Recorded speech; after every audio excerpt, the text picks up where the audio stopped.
అందరికీ నమస్కారం. ఇటీవల ముఖ్యమంత్రి రేవంత్ రెడ్డి వరంగల్ జిల్లా పర్యటన సందర్భంగా వెలుగు దినపత్రిక నిర్మాణంలో ఉన్నటువంటి ప్రభుత్వ మల్టీ స్పెషాలిటీ దవాఖానపై ఒక కథనాన్ని రాయడం జరిగింది.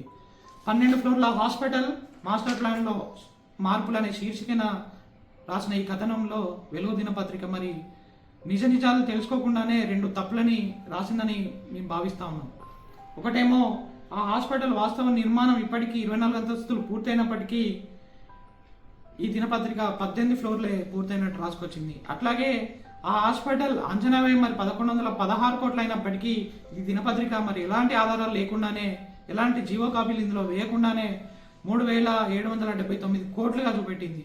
ఈ సందర్భంగా నేను వెలుగు దినపత్రిక యాజమాన్యాన్ని అడుగుతున్నా, మరి మీరు వేసిన ఫోటోలనే లెక్క పెడితే ఆ హాస్పిటల్ నిర్మాణం ఎన్నంతస్తులు పూర్తయిందనేది తెలుస్తుంది. అట్లాగే మరి ఏ ఆధారాలు లేకుండా మీరు అంచనా వ్యయాన్ని 3779 కోట్లుగా మీ దినపత్రికలో రాసిండ్రనేది వివరణ ఇవ్వాల్సిన అవసరం ఉందని ఈ సందర్భంగా వెలుగు దినపత్రిక యాజమాన్యాన్ని నేను డిమాండ్ చేస్తా ఉన్నాను.